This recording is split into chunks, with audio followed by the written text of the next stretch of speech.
Amara wiped the grease from her hands onto her stained McDonald's apron. The smell of French fries and hamburger meat clung to her skin like a second layer. Her feet throbbed inside her non-slip shoes, the cheap kind from Payless that were already falling apart after 2 months. The heat from the kitchen made sweat drip down her back. The air conditioning in the dining area worked fine, but back here behind the counter, the fryers made it feel like a sauna. Her polyester uniform stuck to her body. The fabric scratched against her shoulders. "Amara, order up for table 7, her manager Carlos shouted from the kitchen. His voice cut through the beeping of timers and the sizzle of meat on the grill. She grabbed the tray. 2 Big Macs, large fries, chicken nuggets. The smell made her stomach growl. She hadn't eaten since her shift started 6 hours ago. Her lunch break wasn't for another 2 hours. The McDonald's on Collins Avenue in Miami Beach was always packed. Tourists came in, wearing expensive swimsuits and designer sunglasses, tracking sand across the floors Amara had just mopped. They looked through her like she was invisible. Just another uniform, another nobody. She delivered the food to table 7, a family of 4. The father didn't look up from his phone. The mother was yelling at one of the kids. Nobody said thank you. Amara walked back to the counter. Her 22-year-old body felt 50. Every muscle ached. Her lower back screamed from standing all day. But she couldn't complain. This job paid $9 an hour. With her tips from the tip jar, she could make almost $300 a week if she worked enough shifts. It wasn't enough. It was never enough. Her phone buzzed in her pocket, a text from her grandmother. "Mija, the pharmacy called again. They need payment for my insulin, $287. Amara's chest tightened. She had $143 in her bank account. Rent was due in 5 days. That was $450 for the tiny studio apartment in Overtown where she lived with Abuela and her 10-year-old brother Mateo. The math didn't work. It never worked. She texted back, "I'll figure it out, Abuela, don't worry." But Amara was the one who worried. She worried every single day about how to stretch food, how to keep the electricity on, how to afford Mateo's school supplies. Their father had left when Mateo was born. Their mother had overdosed 3 years ago. Now it was just the 3 of them. "Yo, Amara, stop standing around," Carlos yelled. "We got a lunch rush coming." She shoved her phone back in her pocket and returned to her position at the register. The lunch rush hit like a wave. 50 people in 30 minutes, all of them impatient, all of them treating her like she was stupid for working at McDonald's. One man snapped his fingers at her when she didn't hear his order the first time. The sound made her flinch. "Are you deaf? I said no pickles." "Sorry, sir, no pickles." She typed it into the register with shaking fingers. Another woman threw her credit card at Amara when the machine was slow. "This is ridiculous. I don't have all day." Amara picked up the card from the counter, bit her tongue, smiled. "I apologize for the wait, ma'am." By 2 o'clock, the rush had died down. Amara's feet felt like they were bleeding. She leaned against the counter trying to catch her breath. The smell of grease was so strong she could taste it. Through the window, she could see the beach. Crystal blue water, white sand. People lounging under umbrellas, sipping cocktails that cost more than her hourly wage. 2 different worlds. 1 street apart. Across town in Coral Gables, Julian Blackwell sat in the back of a Mercedes S-Class. The leather seats were cool against his skin. The air conditioning was perfect. Classical music played softly through the premium speakers. His driver Marcus navigated through traffic while Julian scrolled through emails on his phone. Meeting. Requests. Investment opportunities. Charity gala invitations. Julian was 24 years old, heir to Blackwell Properties, one of the largest real estate development companies in Florida. His father, Richard, owned half of downtown Miami. His mother, Catherine, sat on the boards of 5 different museums. Julian had never worked a day in his life, not real work. He had internships at companies that paid him 6 figures to show up twice a week. He had a trust fund worth $20 million. His credit cards had no limits. He wore a Tom Ford suit that cost $8,000. His watch was a Patek Philippe, inherited from his grandfather, worth more than most people's houses. His shoes were Italian leather, custom made. But Julian felt hollow, empty. Everything in his life had been decided for him. What schools to attend, what major to study, what social circles to move in, who to date, who to marry. His father had already arranged his engagement to Caroline Westbrook, daughter of another real estate dynasty. The wedding was scheduled for next spring. Julian had met Caroline exactly 7 times, always with parents present, always in public settings. He didn't love her. He didn't even know her. The car stopped at a red light. Julian looked out the window at the people on the sidewalk. A mother pushing a stroller, a man selling flowers, a young woman in a McDonald's uniform waiting at the bus stop. They looked tired but real, like they had actual lives with actual problems, not the artificial perfection of his world where everything was controlled and nothing mattered. The light turned green. Marcus drove on. 20 minutes later, they pulled up to the Blackwell Properties headquarters, a glass tower that reflected the Miami sun like a mirror. Julian's office was on the 42nd floor. He rode the private elevator up. His assistant Jennifer was waiting with his schedule. "Your father wants to see you in 15 minutes. The architects from the Wynwood project are here at 3, and Caroline called. She wants to know if you're free for dinner Friday." Julian nodded without enthusiasm. "Tell Caroline yes. Move the Wynwood meeting to tomorrow." "Yes, Mr. Blackwell." He walked into his office. Floor-to-ceiling windows overlooked Biscayne Bay, modern furniture, abstract art on the walls, a desk made from reclaimed wood that cost $30,000. Julian sat down and put his head in his hands. His chest felt tight, the same feeling he'd been having for weeks, like he couldn't breathe, like the walls were closing in. He took one of the pills his doctor had prescribed. For anxiety, the doctor said, just stress from work. But it wasn't work. Work was easy when you had infinite money and power. The tightness came from somewhere deeper, from the knowledge that his entire life was a performance, that he was playing a role written by his father. The pill didn't help. By noon, the tightness had become pain, sharp and stabbing between his ribs. Julian loosened his tie, unbuttoned his collar, tried to breathe deeply. It got worse. He called Marcus. "I need to go to Dr. Reeves, now." They left through the private garage. Marcus drove fast but careful. Julian leaned back in the seat, pressing his hand against his chest. The pain was spreading, down his arm, into his jaw. This wasn't anxiety. This was something wrong, something bad. "Faster," Julian gasped. Marcus hit the gas, but they hit traffic on Collins Avenue, beach traffic, tourists and locals all crammed together, cars barely moving. The pain became unbearable. Julian couldn't breathe. His vision blurred at the edges. His heart beat irregularly, skipping and stuttering. I can't breathe." Julian reached for the door handle. "Mr. Blackwell, wait, don't—" But Julian was already stumbling out of the car into traffic. His legs wobbled. The sunlight was too bright. Car horns blared around him. He took 3 steps and collapsed. His body hit the hot asphalt hard. His cheeks scraped against the rough pavement. He tasted copper and salt, blood. Everything went dark. Back at the McDonald's, Amara's shift was finally ending. She untied her apron and hung it on the hook in the back room. Her manager, Carlos, counted out her tips from the jar. $18.43. "Good work today, Amara. You on tomorrow?" "Yeah, morning shift." She walked out through the dining area, through the door, into the Miami heat. The bus stop was 2 blocks away. She started walking, already exhausted at the thought of the 40-minute ride home. The bus smelled like body odor and cleaning chemicals, but it was $5 cheaper than Uber. She was halfway to the stop when she heard screaming. People were running, pointing, a crowd forming in the middle of Collins Avenue. Amara's nursing instincts kicked in. She had wanted to be a nurse, had gotten accepted to community college. But she couldn't afford tuition and rent and Abuela's medicine, so she had dropped out and started slinging burgers instead. But she still remembered the emergency response training from her 1 semester. She pushed through the crowd. "Let me through! I know first aid!" In the center of the circle, a young man lay motionless on the pavement. He wore an expensive suit, now dusty and torn. Blood trickled from his face. His lips were turning blue. Nobody was helping. They were all just filming with their phones. "Somebody call 911. Amara dropped to her knees beside him. The asphalt burned through her thin work pants. She checked his pulse, weak and irregular. She tilted his head back to open his airway, checked his mouth for obstructions. Nothing. He wasn't breathing.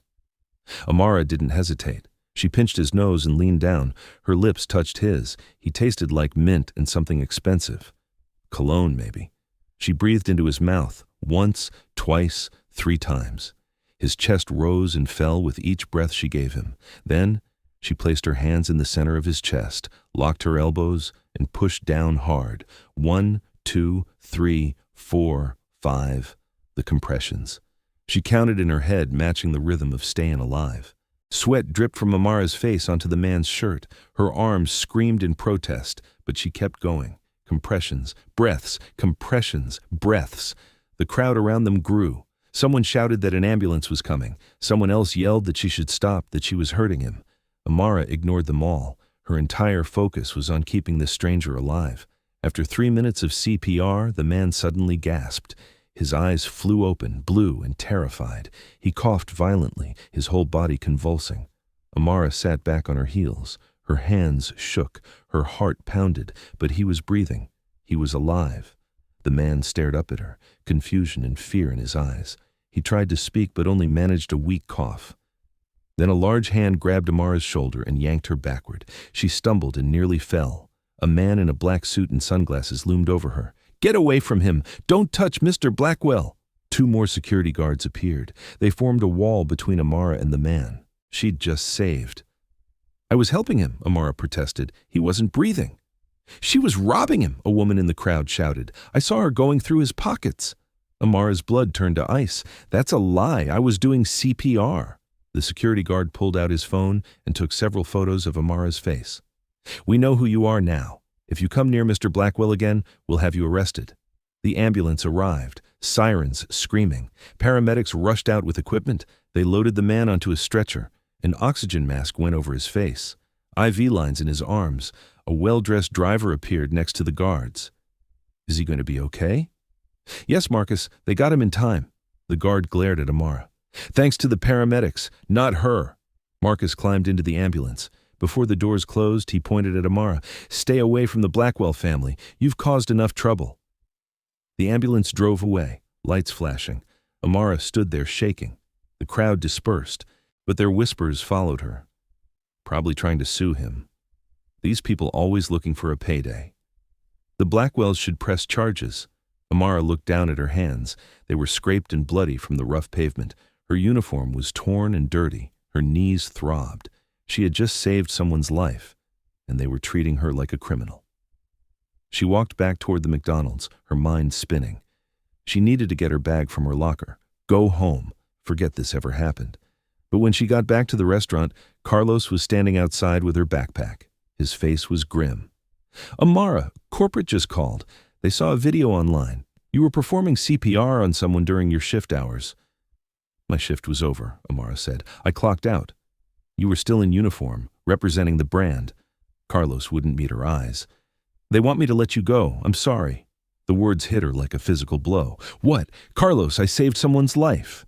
"I know, and I think it's bullshit. But corporate says it's a liability issue. What if you'd done it wrong? What if he'd sued?" Carlos handed her the backpack. "I'm really sorry, Amara.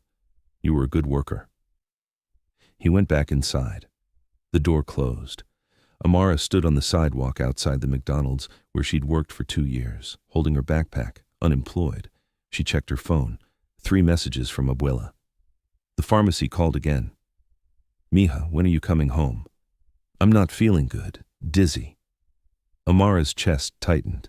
She had $143 in the bank, no job, and Abuela needed insulin that cost $287.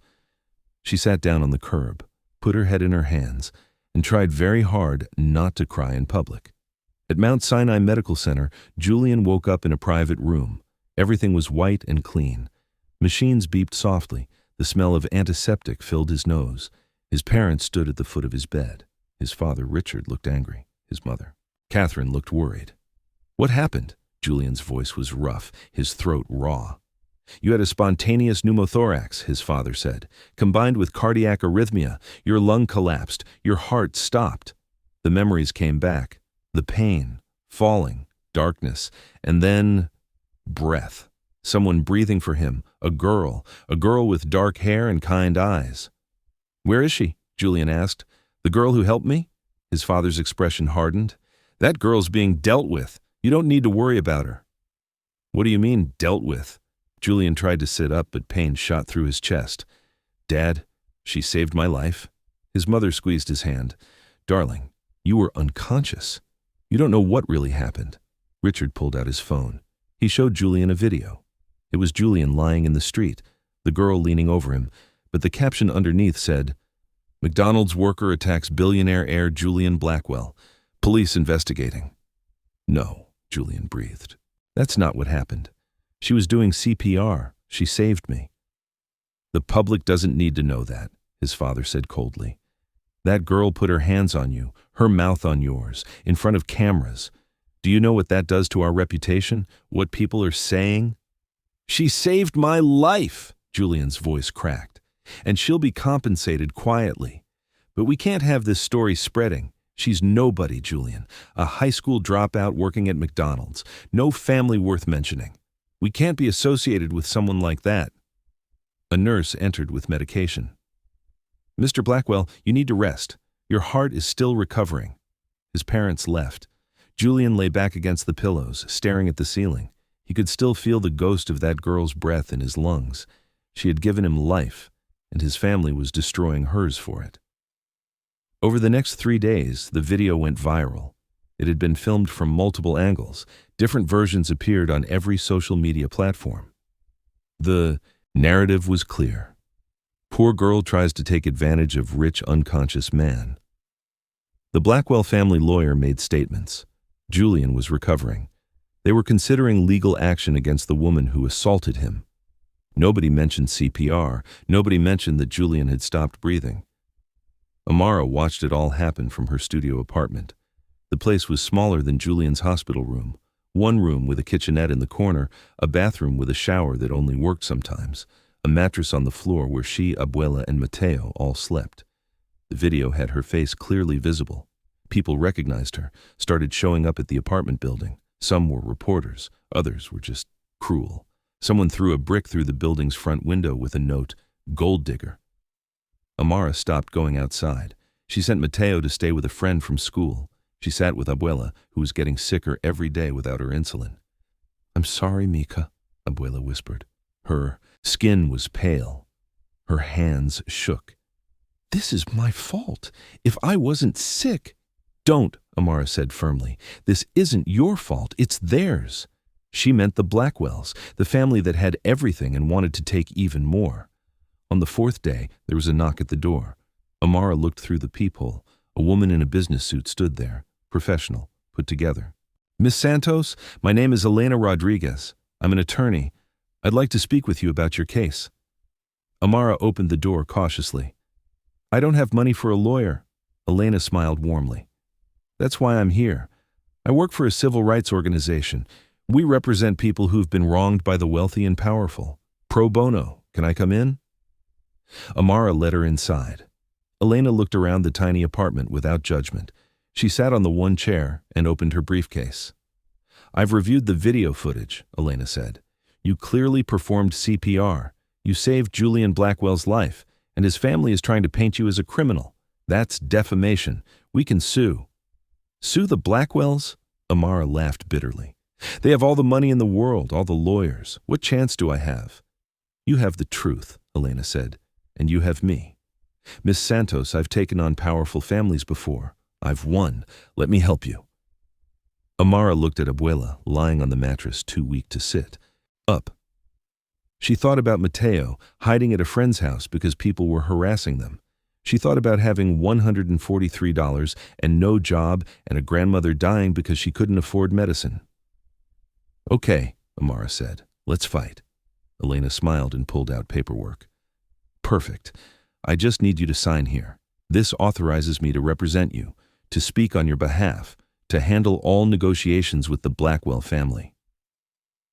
The paperwork was dense, legal language that Amara didn't fully understand, but Elena explained each section patiently.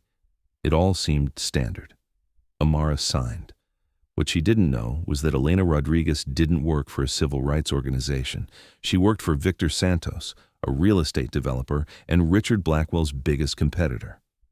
Victor had been trying to destroy the Blackwell Empire for years. This scandal was the perfect opportunity.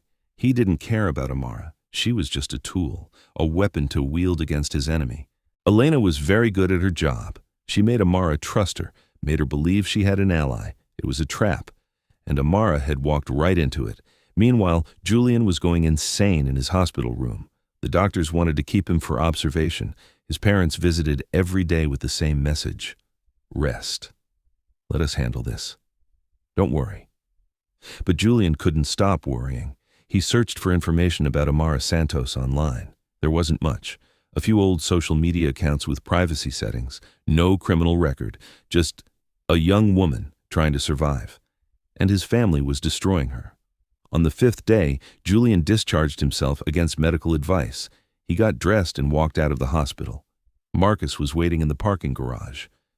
"Where to, Mr. Blackwell?" "Over town. I need to find Amara Santos." Marcus's hands tightened on the steering wheel. "Sir, your father specifically ordered—" "I don't care what my father ordered. Drive."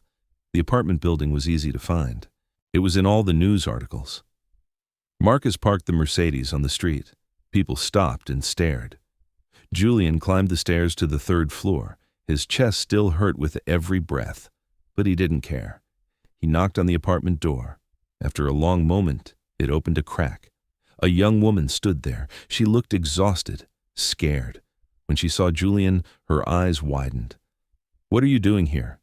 "I needed to see you," Julian said, "to thank you and to apologize for what my family has done."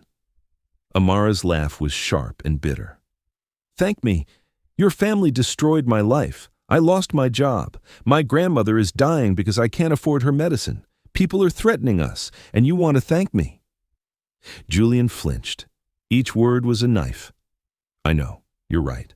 But I'm going to fix this. I'm going to tell everyone the truth. Your family won't let you. They don't control me." But even as Julian said it, he wondered if it was true. Amara studied his face. Then she stepped aside. "Come in, but just for a minute." The apartment was even smaller than Julian had imagined. He had walk-in closets bigger than this entire space. The furniture was cheap and worn. The walls were stained. An elderly woman lay on a mattress in the corner. She watched Julian with suspicious eyes. "Abuela, this is Julian Blackwell," Amara said. "The man I helped." "The one whose family is hurting you," Abuela said in accented English. "Yes," Julian said quietly, "and I'm sorry. I'm going to make this right." Elena chose that moment to arrive. She knocked and let herself in without waiting. When she saw Julian, her smile grew. "Mr. Blackwell, what a pleasant surprise." Something about her tone made Julian's skin crawl. "Who are you?" "Elena Rodriguez. I'm representing Miss Santos in a defamation lawsuit against your family." She turned to Amara. "This is actually perfect. Mr. Blackwell, would you be willing to give a statement? Your testimony would be invaluable." Julian looked between Elena and Amara. "A lawsuit? They destroyed my life," Amara said. Her voice was flat, defeated. "Elena says we can make them pay." "But I want to help you," Julian said. "We don't need lawyers and lawsuits. I'll just tell the truth publicly. Hold a press conference." Elena's smile never wavered. "With respect, Mr. Blackwell, your word against your family's resources isn't enough. We need legal action. We need consequences." Julian's phone buzzed. His father. He declined the call. Another buzz. His mother. He ignored it. "Let me make some calls," Julian said. "I have connections, friends in media. We can get the real story out there." "Your rich friends?" Amara's voice was cold. "The ones who live in your world? You think they care about someone like me?" The words hurt because they were true. Julian's friends wouldn't care. They'd probably laugh about it over drinks at the country club. Elena moved closer to Amara, placing a hand on her shoulder. "Miss Santos, Mr. Blackwell means... Well, but he's naive. His family has lawyers, politicians, media companies in their pocket. We need to hit them where it hurts, legally, financially." Something in Julian's gut twisted. He looked at Elena more carefully. Her suit was expensive, nicer than what most civil rights lawyers could afford. Her shoes were designer. Her watch was a Cartier. "Who's funding you?" Julian asked suddenly. Elena's smile flickered. "Excuse me? You said you work for a civil rights organization. Which one? Who pays your salary? That's confidential. Tell me. Elena's mask cracked slightly. The Santos Foundation for Social Justice. Julian's blood went cold. Santos. Victor Santos. His father's biggest competitor had been trying to destroy the Blackwell Empire for decades. They'd been in legal battles over properties, development rights, zoning issues. Richard always won because he had more money, more connections. But now, Victor had found a weapon. Amara. You're working for Victor Santos, Julian said flatly. Amara looked confused. Who? A very dangerous man, Julian said. He turned to Amara. Elena's not helping you. She's using you to hurt my family. And when she's done, she'll throw you away like garbage. Elena's pleasant expression vanished completely. That's a serious accusation, Mr. Blackwell. I could sue you for slander. Go ahead, Julian said. I have more lawyers than you can count. Enough. Amara's voice cut through the tension. Both of you need to leave. I can't deal with this right now. Julian wanted to argue, but he looked at Amara's face. She was exhausted, scared, and he was making it worse. I'm sorry, he said quietly. I want to help. Then go tell the truth like you said, Amara replied, and stop sending people to manipulate me. I didn't send her. Leave, please. Julian left. As he walked down the stairs, he heard Elena inside, already working to regain Amara's trust, spinning the encounter, making Julian the villain again. He got back in the Mercedes. Marcus was waiting. Where to? Julian pulled out his phone. He had a decision to make, side with his family or side with the truth. It wasn't really a choice at all. Take me to Channel 7. I'm going to do an interview. Marcus's eyes widened in the rearview mirror. Mr. Blackwell, your father will... My father can deal with the consequences of his own lies, Julian said. I'm done protecting him. Channel 7 was an independent news station, small but reputable.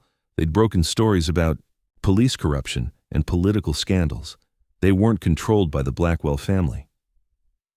The producer, a woman named Sarah Kim, nearly fell out of her chair when Julian walked into the lobby. Mr. Blackwell, do you have an appointment? No, but I have a story. About what really happened on Collins Avenue, about the girl who saved my life, and about my family's lies. Sarah's eyes lit up. Come with me. Within an hour, Julian was sitting across from the station's lead anchor, Marcus Chen. Lights blazed, cameras rolled. I'm here with Julian Blackwell, Marcus said to the camera, heir to Blackwell Properties. Mr. Blackwell, you collapsed on Collins Avenue 6 days ago. Tell us what happened. Julian took a deep breath. His ribs ached. The memory was still vivid and terrifying. I was having a cardiac emergency. My lung collapsed. My heart stopped. I fell in the middle of traffic. I was dying. He paused, looked directly at the camera. A young woman named Amara Santos saw me. Collapse. She ran into traffic to help me. She performed CPR. She breathed air into my lungs when I had stopped breathing. She manually compressed my chest to keep my heart pumping. She saved my life. Marcus leaned forward. But your family's statement suggested she assaulted you. That's a lie, Julian said. The words felt good, clean, true. My family is lying to protect our reputation. Amara did nothing wrong. She's a hero. She saved a stranger's life without thinking about herself. And my family is trying to destroy her for it. Those are strong accusations against your own family.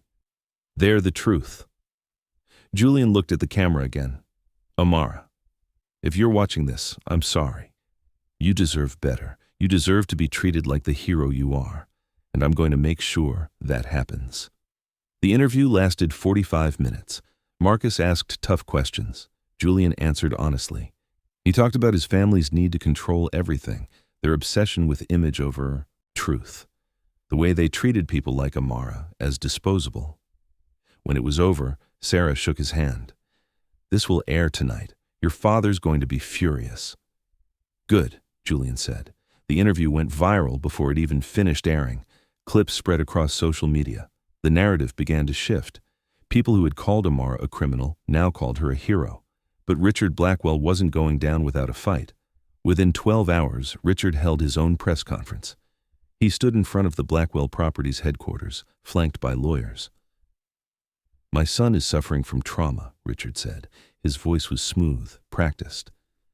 The cardiac event, combined with the medications he's been prescribed, have affected his judgment. He's not thinking clearly.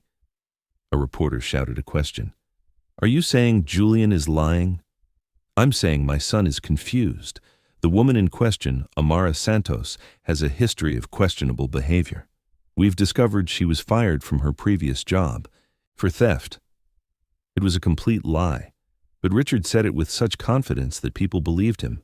More lies followed. Anonymous sources claimed to know Amara, said she was always looking for easy money, said she'd probably orchestrated the whole thing. By morning, the internet was divided again. Half believed Julian, half believed Richard. The truth didn't matter, only the story did. Amara watched it all from her apartment, feeling sick. She'd lost control of her own life. She was just a character in someone else's narrative now. Elena called her. This is actually good. The more your reputation is damaged, the more we can sue for. We're talking tens of millions, Amara, maybe more. But Amara didn't want money. She wanted her life back. She wanted to work at McDonald's in peace. She wanted Abuela to have her medicine. She wanted Mateo to go to school without being harassed. She wanted to be invisible again. That night, Abuela had a seizure. Her blood sugar had been too high for too long. Amara called 911, but by the time the ambulance arrived, Abuela was unconscious. At the hospital, the doctor said she needed to be admitted. They needed to stabilize her, run tests. That would cost thousands of dollars. Money Amara didn't have. She sat in the emergency room waiting area with her head in her hands. Mateo sat next to her, crying quietly. Her phone rang. Unknown number. Miss Santos, this is Julian Blackwell. I heard about your grandmother. I'm sending someone to the hospital right now. All her medical bills will be paid, whatever she needs. Amara wanted to refuse, wanted to throw his help back in his face, but Abuela was dying. Okay, she whispered. Thank you. I'm sorry, Julian said. For all of this, I'm going to fix it, I promise. He hung up. An hour later, a woman from the hospital's billing department came to find Amara. Miss Santos, your grandmother's bills have been paid in full. She's being moved to a private room. The best doctors are on her case. Amara cried, relief and shame mixing together until she couldn't tell them apart. Over the next week, things escalated. Richard Blackwell hired private investigators to dig into Amara's past. They found her father, who had abandoned the family when Amara was 8. They paid him to do interviews. He lied, said Amara had always been troubled, always looking for shortcuts. The reporters didn't fact-check. They just published. Meanwhile, Victor Santos was using his media connections to paint Julian as a spoiled rich kid trying to play hero. Elena was feeding him information, helping him craft the narrative. Both sides were using Amara, the Blackwells to protect their reputation, Victor Santos to destroy them, and Amara was trapped in the middle. Julian tried to visit her at the hospital. Security stopped him. Miss Santos has requested no visitors from the Blackwell family. But Amara hadn't requested that. Elena had. She was controlling access, controlling information, making sure Amara only heard Victor's version of events. One night, Julian broke into the hospital through the service entrance, found Amara's room, knocked quietly. Amara opened the door. When she saw him, her expression cycled through surprise, anger, and exhaustion. How did you get up here? I'm very rich, Julian said. Money opens doors, literally. Despite everything, Amara almost smiled. What do you want? To talk? Just talk. 5 minutes. She let him in. Abuela was sleeping peacefully in the hospital bed. Mateo was curled up in a chair, also asleep. Amara and Julian stepped into the hallway. They leaned against the wall, both looking exhausted. Your lawyer's working for Victor Santos, Julian said quietly. My father's enemy. She's using you as a weapon against my family. I know, Amara said. Julian's head snapped up. You know? I figured it out. Nobody helps someone like me for free. Amara's voice was flat. But Elena's not wrong. Your family destroyed my life. Why shouldn't I let her use me? At least I'll get something out of it. Because Victor Santos is just as bad as my father, Julian said. Worse, maybe. He'll use you up and throw you away, and you'll end up with nothing but more pain." "I already have nothing," Amara said. "Nothing except medical bills and a destroyed reputation and a brother who can't go to school without getting bullied." "You have your integrity," Julian said. "Don't let them take that too." Amara laughed bitterly. "Integrity doesn't pay for insulin." Julian pulled out his phone, opened his banking app, showed her the screen. "I have access to my trust fund, $20 million. It's mine, not my father's. I can transfer money to you right now, however much you need." Amara stared at the numbers on the screen. More money than she had ever imagined, enough to solve all her problems forever. "Why?" she asked. "Why would you do that?"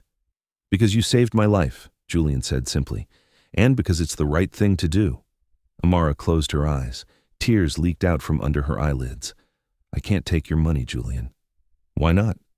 "Because then your father will say he was right, that I was after money all along, and everyone will believe him." Julian understood. She wasn't just fighting for justice. She was fighting to prove she wasn't what they said she was. "Then help me fight them," Julian said. "Really fight. Them.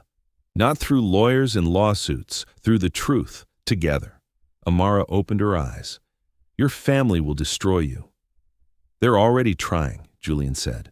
"My father froze my credit cards, cut off my allowances, threatened to disinherit me, but I don't care. I'm done living in their world." "You say that now," Amara said. "But when you're actually poor, when you're actually struggling, you'll change your mind. Everyone does." "Try me," Julian said. They stared at each other in the fluorescent hospital hallway. Two people from completely different worlds, connected by one moment of crisis and choice. "Okay," Amara finally said. "Let's fight them, but we do it my way. No more lawyers, no more media games, just the truth." Julian smiled. Deal. What they didn't know was that Elena had cameras in Amara's hospital room, not obvious ones. Tiny cameras disguised as smoke detectors. Victor Santos had ordered them installed. He was watching, listening, and he was very, very angry. The next morning, Amara woke to find that her story had been leaked to the press. Not the real story. A twisted version where Julian had paid her off, where she'd accepted millions of dollars to keep quiet. It wasn't true, but someone had doctored bank records, made it look like Julian had transferred money to an account in Amara's name. The internet exploded again. People were furious. They'd supported Amara, believed her, and now it looked like she'd sold out. Gold digger. Liar. She played us all. Amara's phone rang constantly. Reporters, angry strangers, death threats. Julian called her. "I didn't do this, I swear. Those bank records are fake." "I know," Amara said. She was strangely calm. "Elena did this, or Victor Santos. They're trying to force my hand, make me dependent on their lawsuit. What are we going to do?" Amara looked at Abuela, finally stable and recovering, at Mateo, who was starting to smile again, at the hospital room that Julian's money had paid for. "We're going to expose everyone," Amara said. "Your family, Victor Santos, Elena, all of them. We're going to burn it all down." Julian was quiet for a moment. Then, I'm in." They spent the next week gathering evidence. Julian used his access to Blackwell Properties to copy files, financial records showing his father's shady deals, bribery, fraud, tax evasion. Amara recorded her conversations with Elena, got her to admit on tape that she was working for Victor Santos, got her to laugh about how easy Amara was to manipulate. The hardest part was getting evidence on Victor Santos himself. He was careful, paranoid, but Julian had a connection. His mother's sister, Aunt Patricia, had dated Victor Santos years ago. She hated him, and she had kept every text message, every email, every voicemail from their relationship, including ones where Victor discussed his plans to destroy the Blackwell family, where he talked about using pawns and useful idiots, where he outlined exactly how he'd use Amara as a weapon. Patricia gave everything to Julian. "I've been waiting for someone brave enough to use these. Good luck." 2 weeks after Julian's collapse, they were ready. They contacted Marcus Chen at Channel 7. "We have evidence of corruption, fraud, and conspiracy. Are you interested?"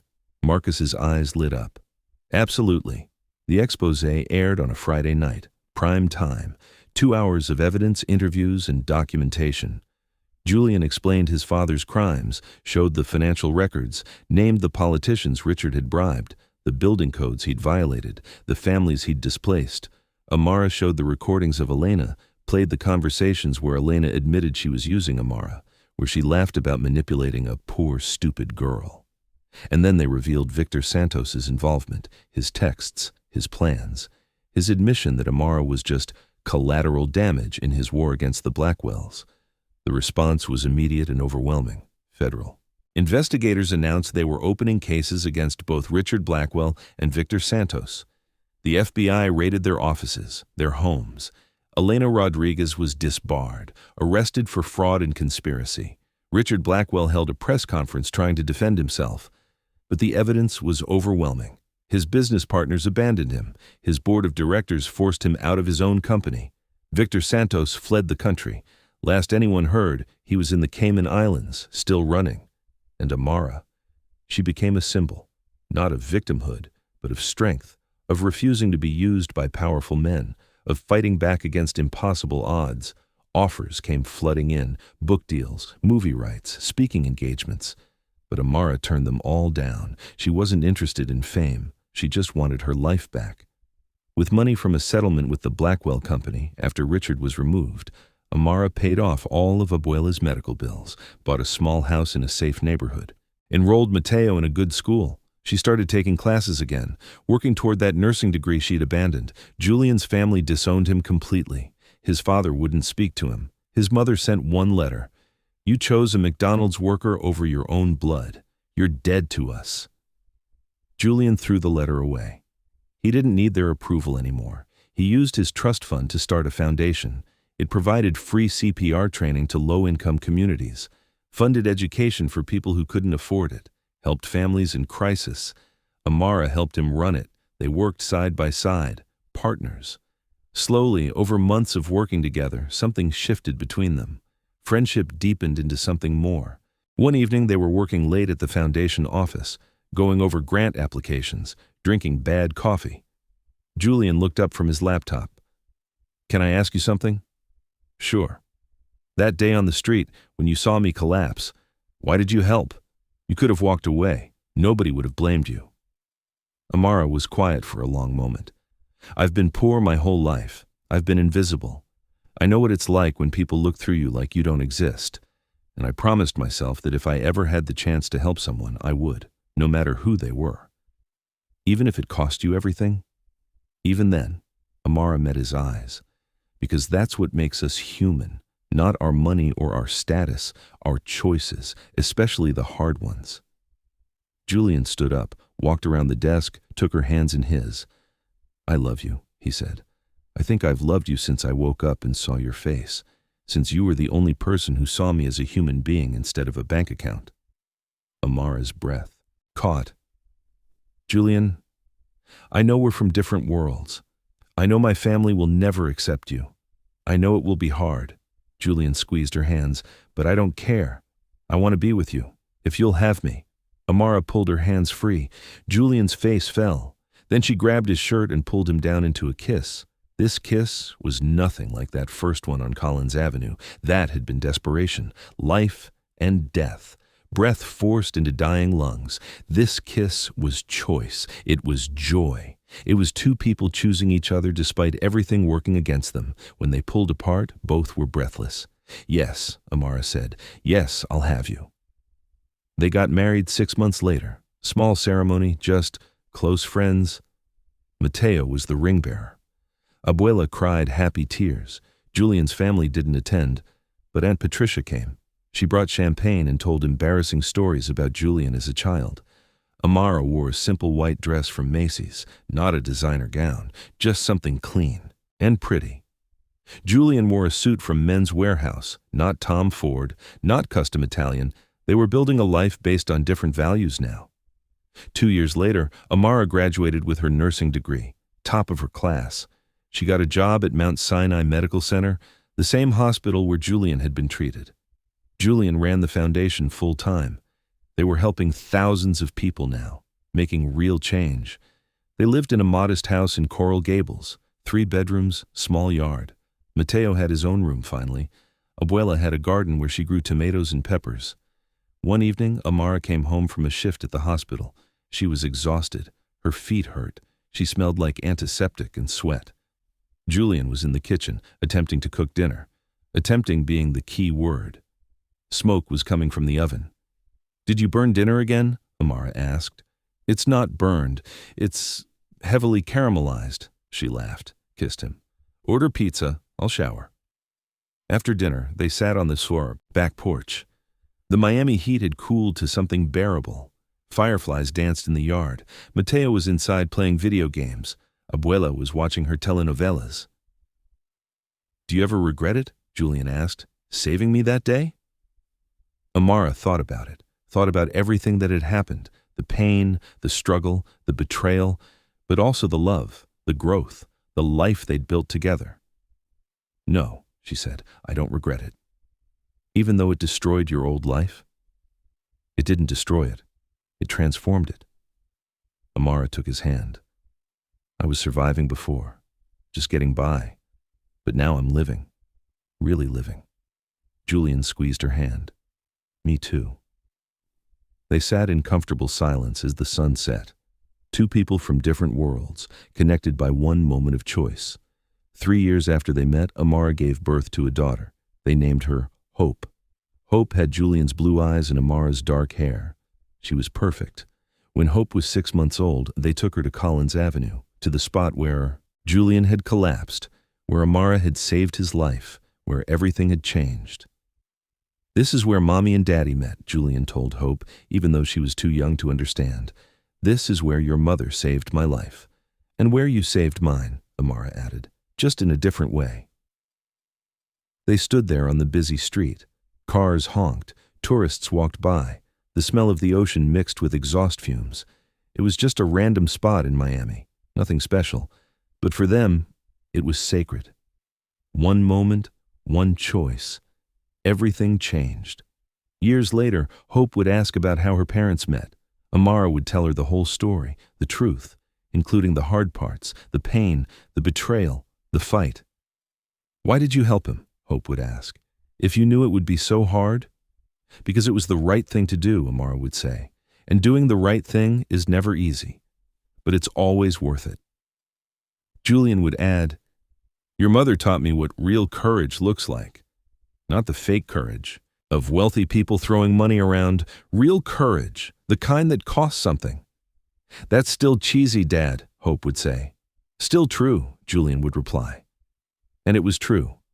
The kiss that saved Julian's life had changed everything. It destroyed 2 families and built a new one. It exposed corruption and created justice. It brought together 2 people who should never have met. One moment, one breath, one choice to help a dying stranger. Everything changed. Richard Blackwell died alone 4 years after the scandal. His empire had crumbled. His wealth had been seized by the government to pay restitution to his victims. He had nothing left. Julian didn't attend the funeral, but he sent flowers. Victor Santos was eventually extradited back to the United States. He went to prison for fraud and conspiracy. 20 years. Elena Rodriguez never practiced law again. She worked retail, lived in a small apartment, carried the shame of what she'd done. And Amara and Julian, they lived their life, raised their daughter, helped people through their foundation, made a difference. It wasn't a fairy tale. They struggled sometimes, argued, had hard days. But they chose each other, every day, through everything. That was the real story. Not a poor girl and a rich boy, but 2 humans who saw each other as human, who chose compassion over comfort, who chose truth over convenience, who chose love